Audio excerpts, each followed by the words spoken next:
आरुष को जैसे ही अपने कंधे पर हाथ महसूस हुआ, उसकी डर से चीख निकल गई। वो पलटा। आरुष, अविरल तू? और दोनों ने कस कर एक दूसरे को गले लगा लिया। तो यहाँ कैसे? कांपते स्वर में आरुष बोला। अजीब महल है यार, सब उल्टा पुल्टा। भटक गया था मैं, बहुत बहुत कंफ्यूजिंग है यहाँ सब कुछ, रास्ते, कॉरिडोर। अविरल परेशानी से बोला। और बंटी, स्नेहा? पता नहीं यार, वो दोनों भी अलग हो गए मुझसे। ओह चल, तू तो मिल गया, वो भी मिल जाएंगे, चल यहाँ से निकले, आरुष ने कहा। पर तू यहाँ आया कैसे? और बाहर ये रोशनी कैसी? अविरल बोला। यार कुछ मत बोलना, बस उसके पीछे चलते हैं, वो अजीब चीज़ है, मतलब। आरुष की समझ नहीं आया वो क्या बोले। समझ गया, मैंने भी बहुत कुछ देखा यहाँ। आरुष, ये महल सच में भूतिया है। अब चल, शायद वो हमारा इंतज़ार कर रही है। चल डर मत, वो तो मदद ही कर रही है, आरुष ने कहा और वो दोनों बाहर आए। अब की बार आरुष ने समाधान पकड़ी उस आकृति को साफ देखा। उसका हुलिया बदल चुका था। अब वो सर से पांव तक काले कपड़ों में लिपटी हुई थी। पर इसके पहले कि वो भयभीत होने से ज़्यादा कुछ कर पाता, वो गायब हो गई। क्या वो आरुष? कहाँ गई वो? उसके पीछे कमरे से निकलता अविरल बोला। वो उसे देख नहीं पाया था। चली गई। फंसे कंठ से आरुष बस इतना ही बोल पाया। अब क्या करे, कहाँ जाए? रचना, वही हमें यहाँ से निकाल सकती है, आरुष बोला और संक्षिप्त में रचना से मिलने की सारी कहानी उसे सुना दी। वो तो ठीक है, पर उसे फिर से ढूंढ पाएगा? श्योर कि हम दोबारा भटक नहीं गए हैं? अविरल चारों तरफ देखता हुआ बोला। उसने मोबाइल की फ्लैशलाइट ऑन कर रखी थी। नहीं भटकेंगे, उधर देख। आरुष ने एक दीवार पर इशारा किया जहां एक काला निशान था। आते समय वो हर दीवार पर कोयले से निशान लगाता हुआ आया था। वो अब उन निशानों के सहारे वापस लौट रहे थे। अविरल अब बहुत राहत में दिख रहा था, पर आरुष के दिमाग में खलबली मची हुई थी। अगर उस फिल्म के और दीपशिखा के साथ सब गड़बड़ होने की वजह ताहिरा थी, तो अभी उसने क्या किया? ताहिरा ने उनकी मदद की थी, उसे अविरल तक पहुंचाया था। इससे बड़ा आश्चर्य भला क्या हो सकता था? और इस क्या का जवाब उसे उस कमरे में पहुंच कर मिला। रचना जाग चुकी थी। वो फर्श पर हाथ बांधे बैठी थी और उसकी बगल में बंटी, स्नेहा, तुम दोनों यहाँ? और चारों दोस्त जमकर गले मिले। आरुष का मन नहीं हो रहा था उनसे पूछने का कि वो यहाँ तक कैसे पहुँचे, पर अविरल ने पूछ ही दिया तो स्नेहा ने बताया कि एक भली लड़की जिसके हाथ में एक पुराने ज़माने का क्षमादान था, वो उन्हें वहाँ तक छोड़कर चली गई। थैंक यू सुनने के लिए भी नहीं रुकी। आरुष ने जानबूझकर अविरल की तरफ नहीं देखा। तुम्हें कहीं ड्रॉप कर दूं? आरुष रचना से बोला। दिन निकल आया था। वो सारे अब महल के बाहर उसी सरकारी बोर्ड के पास खड़े थे जिस पर महल में घूमने आने वालों के लिए चेतावनी दर्ज थी। रचना को वाकई उस महल की सारी जानकारी थी, वही उन सब को वापस बाहर लाई थी। नहीं थैंक्स, मैं चली जाऊंगी, वो उसे गौर से देखती हुई बोली। Thanks to you Rachna, thanks for everything. वैसे एक एहसान और करोगी मुझ पर, प्लीज़? आरुष बोला। क्या? रचना ने एक भौं ऊपर उठाई। मामा जी को मत बताना मैं यहाँ हूँ, उन्हें बुरा लगेगा। मैं जानता हूँ मुझे बहुत चाहते हैं। अरे वो क्या, मैं भी उन्हें बहुत मिस करता हूँ, पर अभी मैं वहाँ नहीं जा सकता, तो तुम? ओके ठीक है, रचना बोली, पर साफ दिख रहा था कि उसे आरुष का ऐसा करना पसंद नहीं आया था। थैंक्स अगेन, आरुष मुस्कुराया। फिर वो सब पैदल चलने लगे और अपनी कार के पास पहुँच गए। आरुष जाकर अपनी कार की ड्राइविंग सीट पर बैठ गया। रचना अभी भी हाथ बांधे उसे देख रही थी। बड़ी हिम्मती लड़की है यार, बिल्कुल नहीं डरती, अकेले ही घूमने आई थी इस महल में, अविरल कुछ देर बाद बोला। आरुष ड्राइव कर रहा था। वो वापस अपने मोटेल जा रहे थे। वैसे रहती किधर है कुड़ी? बंटी बोला। अनाथ है, वहीं कस्बे में एक कमरा लेकर रहती है, मामी ने बताया था एक बार, आरुष बोला। अब क्या करें, काम पूरा तो हुआ नहीं, और उस महल में मैं दोबारा जाने से रही। इतने दिनों से हॉन्टेड चीज़ों पर वीडियोस बना रहे हैं हम लोग, पर कल जैसा सॉलिड पंगा पहले कभी नहीं हुआ। स्नेहा बोली। मैंने भी नहीं जाना उधर, मेरी तौबा, मेरे बाप की तौबा, बंटी बोला। पर मुझे जाना है, अविरल दृढ़ स्वर में बोला, और आरुष ने जमकर ब्रेक मारा। भीषण चिरमराहट के साथ कार रुक गई। पागल हो गया है तू? जो कुछ भी हुआ उधर हुआ, उसके बाद भी? क्या हुआ है आरुष, क्या हुआ? अविरल आराम से बोला। भूत दिखा हमें? पक्का हो गया कि वो महल हॉन्टेड ही है? तो और हम वहाँ करने क्या गए थे? अगर बाकियों की ही तरह हमें भी भूत देखकर पतली गली ही पकड़ लेनी थी तो? अरे लाइफ में पहली बार कुछ सुपर नेचुरल हाथ लगा है, उसे भी कवर ना करे। तू ना अब विराट जैसी हरकतें कर रहा है। वीडियो के लिए ऐसे ही पागल होता है वो, कुछ गलत नहीं करता है वो, और अब मैं भी वही करूँगा। एक तो पहले ही इतना टाइम वेस्ट हुआ। एक उड़ती नज़र आरुष पर डालता हुआ वो बोला, और अब कुछ हाथ लगा तो हम भाग ले। ठीक है तो तू जा। बंटी, आरुष ने झिड़का। ओ यार बात सुन इसकी। कोई कहीं नहीं जाएगा, अभी हम मोटेल चल रहे हैं, रात भर सोया नहीं गया है, थोड़ा आराम करके हम वापस चलेंगे, आरुष बोला और उसने कार स्टार्ट कर दी। हाँ चल, कैमरे की बैटरी भी तो डिस्चार्ज हो गई है, अविरल बोला। सब ने परेशानी से उसे देखा। ऐसा पहली बार हुआ था कि उनमें कोई आपसी मतभेद पैदा हुआ था। अविरल उस वीडियो को लेकर कुछ ज़्यादा ही महत्वाकांक्षी हो रहा था। आरुष के मन में आया कि इस पर अगर वो ये भी बता दे कि वहाँ जो भूतनी थी वो ताहिरा ही थी तो वहीं अविरल हमेशा के लिए उसी महल में बस ना जाए। वो सब मोटेल के केबिन में थे। सब थके हारे एक लंबी नींद लेने का मन बना रहे थे। दूसरी तरफ अविरल वो सारे वीडियोस देख रहा था जो उन सब ने एक दिन पहले उस महल में शूट किए थे। वो बहुत उत्साहित था। वो आज रात भी वहाँ जाने के मूड में था। आरुष रोक यार इससे, ये पागल हो गया है ये तो, जम्हाई लेती हुई स्नेहा बोली। वो किसी की सुने तब ना, आरुष चिढ़ता हुआ बोला। ओ गॉड जी कोई रास्ता निकालो, बंटी भी कलपता हुआ बोला। और गॉड जी ने रास्ता निकाल दिया। उसी वक्त उनके कमरे के दरवाजे पर जोर की दस्तक हुई। कोई दरवाज़ा भड़बड़ा रहा था। आरुष ने दरवाज़ा खोला और थोड़ा चौंक गया। सामने एक वर्दी वाला दरोगा खड़ा था। उसके साथ दो लोग और थे, एक हवलदार और दूसरा उस महल का सरकारी चौकीदार था। दरोगा ने एक नज़र आरुष पर डाली, फिर चौकीदार को देखा। चौकीदार ने सहमति में सर हिलाया। क्या हुआ, बात क्या है? आरुष बोला। हमारे साथ चलिए, बताते हैं क्या बात है आप सभी, दरोगा रूखे स्वर में बोला। खून हुआ है खून, और तुम सब सस्पेक्टेड हो, दरोगा बोला। क्या? किसका खून हो गया और कहाँ? कुछ क्लियर करेंगे? आरुष उकता कर बोला। दरोगा का भी मूड खराब हो गया। वो खून का नाम लेकर उन सब पर मानसिक दबाव बनाना चाह रहा था। वैसा कुछ हुआ ही नहीं। उसी महल से जहाँ से तुम लौटे हो, जहाँ तुम सब पूरी रात थे, दरोगा इस अंदाज में बोला मानो सबको एक साथ फांसी की सजा सुना रहा हो। पर सर जी मर्डर हुआ किसका ये भी तो बताओ ना आप, हमने किसका मर्डर किया ये हमें भी तो पता चले। अब बंटी बोला। बता देंगे, एक बार हमें पता चल जाए बस। दरोगा इस अंदाज में बोला कि जेम्स बॉन्ड भी सर मार जाए। क्या आपको भी नहीं पता और आप हमें यहाँ ले आए? हाँ तो लाश तो तुम सबने ही छिपाई होगी ना, बताओ जल्दी कहाँ ठिकाने लगाया? दरोगा धूर्तता से बोला। ओफो केड़ी लाश? बंटी शरक गया।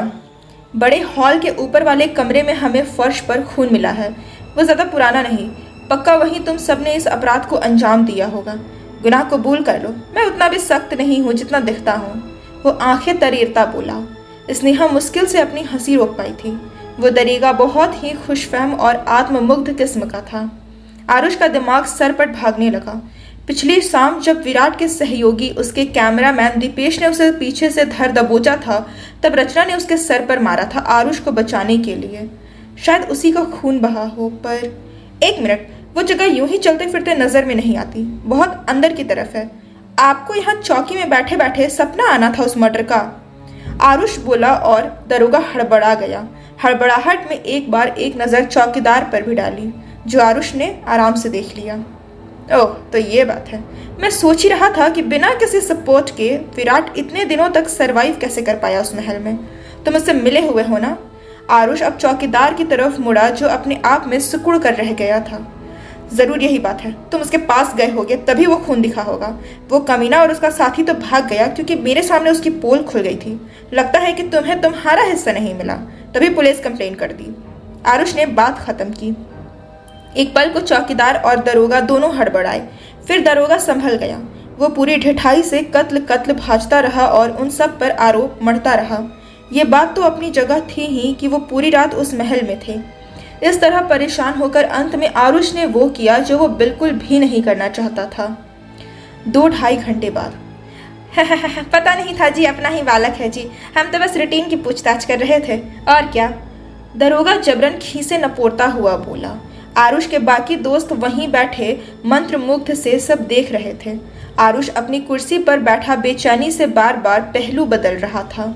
दरोगा जबरन ही कर रहा था और उसके ठीक सामने वाली कुर्सी पर आरुष के मामा famous mystery writer Vikrant Sehgal बैठे हुए थे, जो हमेशा की तरह गंभीर बने हुए थे। तो आपकी पूछताछ पूरी हो गई? उन्होंने आराम से पूछा।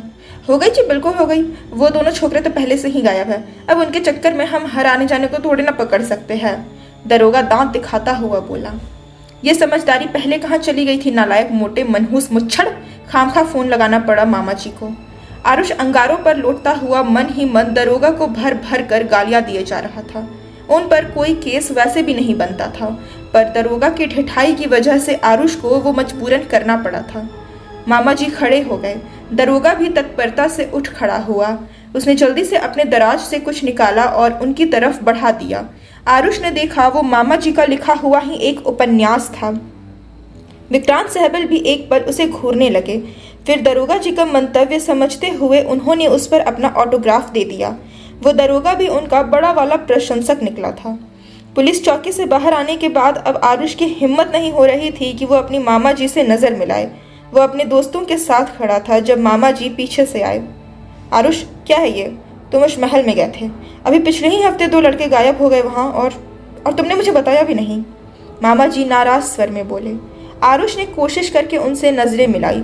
उस वक्त उसके मन में अनार की तरह कई बहाने छूट रहे थे।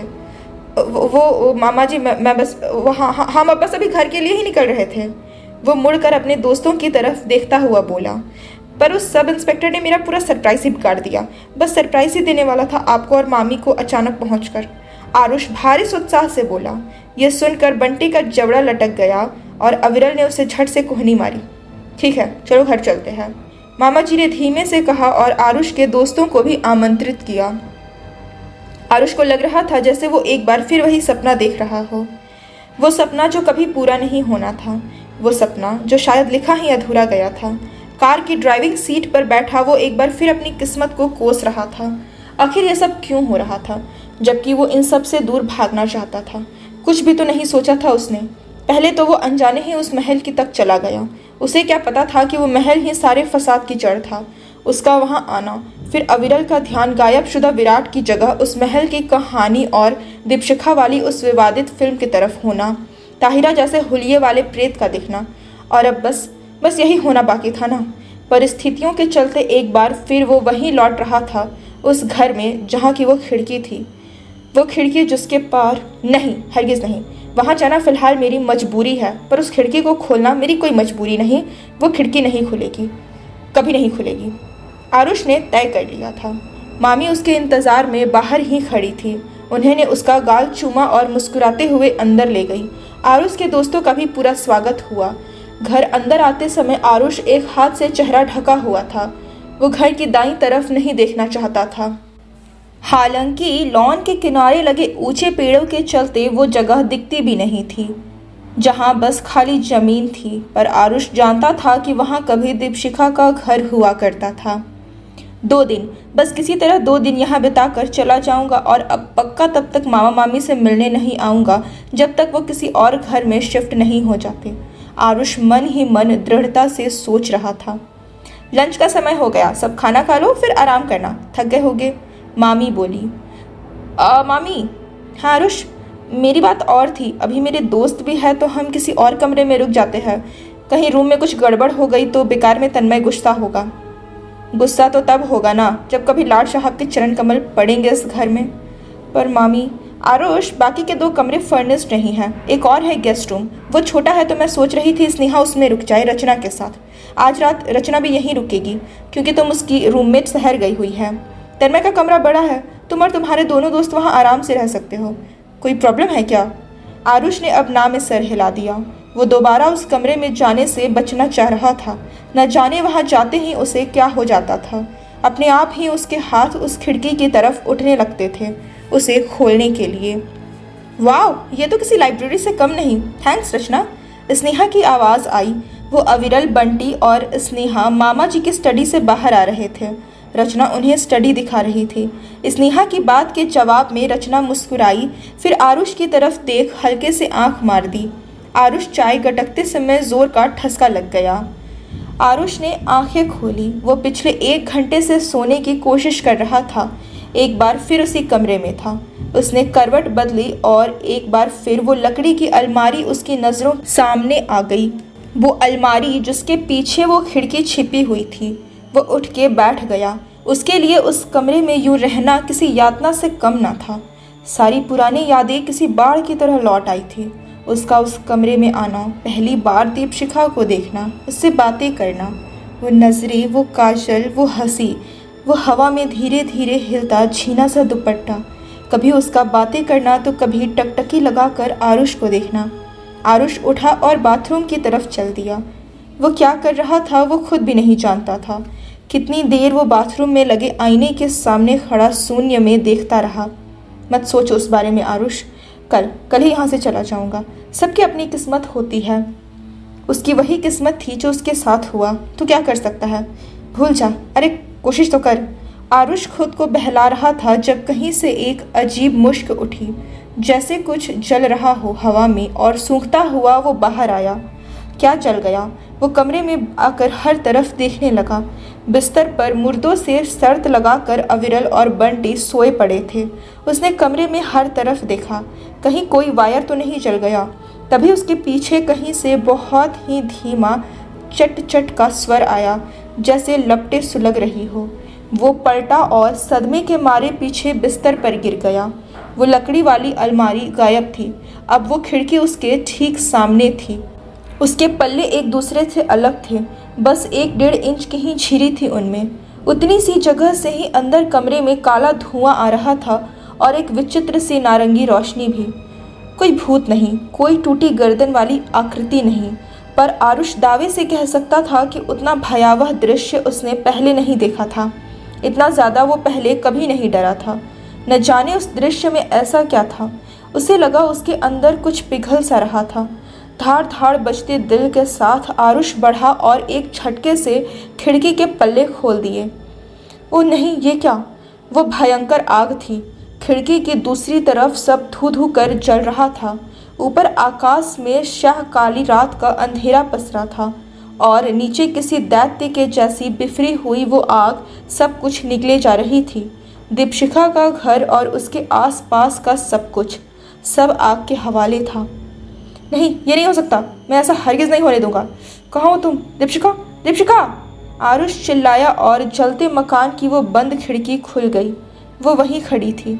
उसके चेहरे पर बड़ा ही सख्त भाव था। उसकी नज़रें किसी बात के लिए आरुष को धिक्कार रही थी। आंखों में नफरत भरकर वो आरुष को देख रही थी। मुझे देर हो गई। नहीं दीपशिखा, तुम वहाँ क्यों खड़ी हो? निकलो उस घर से। अरे मैं नहीं आ सकता तुम्हारे पास, मैं ये नहीं कर सकता, समझो ना प्लीज़, निकलो उस घर से। आरुष, कोई उसका चेहरा थपथपा रहा था।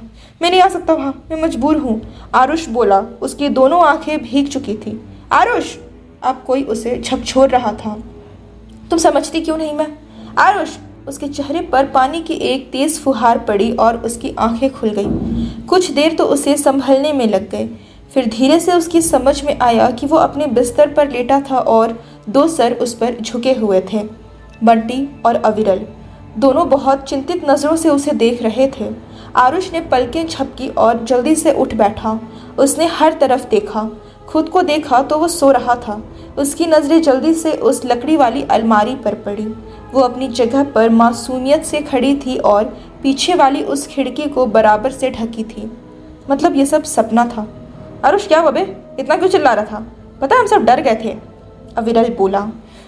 कुछ नहीं, मैं बस। आरुष अपने चेहरे पर हाथ फेरने लगा। दिखता नहीं तूने कि क्या हुआ है? पूछ रहा है, बंटी चिढ़कर बोला। मतलब?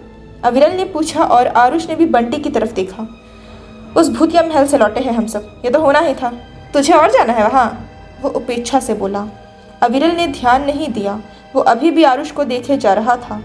तू ठीक है? रचना आई थी बुलाने तो तू सो रहा था तब। चल नीचे, सब बैठे हैं, चाय पीते हैं, चल। वो उसकी पीठ सहलाता हुआ बोला। तुम लोग चलो, मैं आता हूँ। मैं ठीक हूँ, अब जाओ, आरुष बोला। अविरल और बंटी चले गए। आरुष दोनों हाथों में सर थाम कर निढाल सा पड़ गया। ऐसा सपना, क्या इसका कोई मतलब था? क्यों खिड़की के उस तरफ सब जल रहा था? कहीं ऐसा तो नहीं कि ये सब कोई इंडिकेशन हो? कहीं ऐसा तो नहीं कि? उसकी नज़रें फिर उस अलमारी पर पड़ी और वो बेचैन हो उठा उसे हटा कर वो खिड़की खोलने के लिए, ये जानने के लिए कि उसके पार सब ठीक था या नहीं। दीपशिखा, कहीं उसने एक मुक्का पलंग के हेडपोर्ट पर दे मारा। क्या जानना चाहता हूँ मैं? उसके साथ गड़बड़ तो होनी ही है, आज नहीं तो कल वो खो ही जाएगी। क्या पता वो आरुष ने झट से अपना फ़ोन उठाया।